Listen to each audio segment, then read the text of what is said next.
bạn cái đầu tiên số bóng hai bóng ôn được ở kia đây là hình xanh chăm sát trong này đi giờ mà chụp như cho mỗi lần video thì mấy đại dân về chạy con cho mỗi lần ca trên trăm gần ngán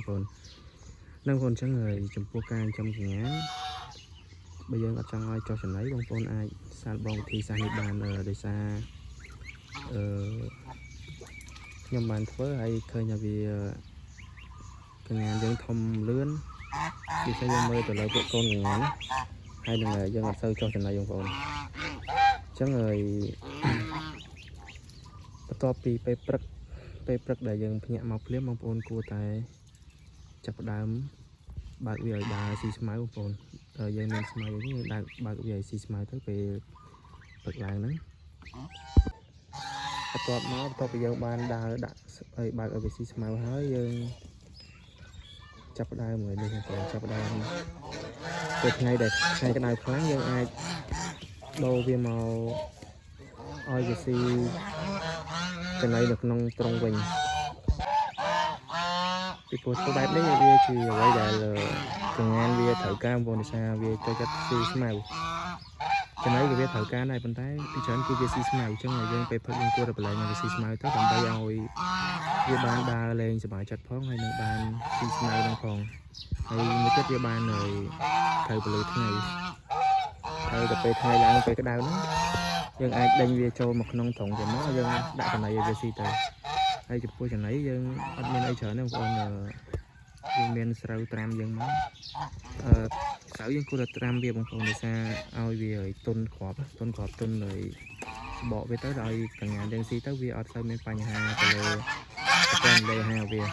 ហើយវាពេលស៊ីបានច្រើនសូម្បីតែកូនធំក៏វាអាចស៊ីបានដែរហើយយើងលាយជាមួយនឹងដូចជាបាយកក់បាយអីដែលយើងនៅសល់យើងអាចដាក់បានតែបើសិនជាបាយដែលប្អូនយើងកុំដាក់បងប្អូនដាក់បាយដែលសល់ដែលអត់ប្អូនហ្នឹងយើងអាចដាក់បានហើយជាមួយនឹងកន្ទក់មួយអីហ្នឹងបងប្អូនហើយយើងមានចំណីសម្រាប់យើងខ្លះទៅដើម្បីជួយបង្កើនសាច់បង្កើននៃធម៌ពលវាបងប្អូនចឹងហើយការចិញ្ចឹមងានវាអត់សូវពិបាកទេវាមកទៅវាស្រួលដែរបងប្អូនយើងឆ្លៀតពេលមកចិញ្ចឹមហ្នឹងហើយថ្ងៃឡើងពេលដែលយើងដេញចូលក្នុងធុងដាក់ចំណីឲ្យវាហ្នឹងយើងអាំងទឹកយើងដាក់ទឹកឲ្យពេញឲ្យវាលែងបងប្អូនទី1វាហែលែងទី2វាលាងសម្អាតទៅលើខ្លួនរបស់វា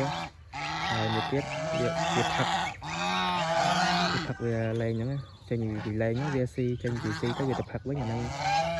វាធ្វើឲ្យសត្វរបស់យើងកាន់តែស៊ីបានច្រើនបងប្អូនចឹងការចិញ្ចឹមយើងត្រូវសង្កេតវាបងប្អូនសង្កេតវាតាមដានវាអញ្ចឹងមិនយើង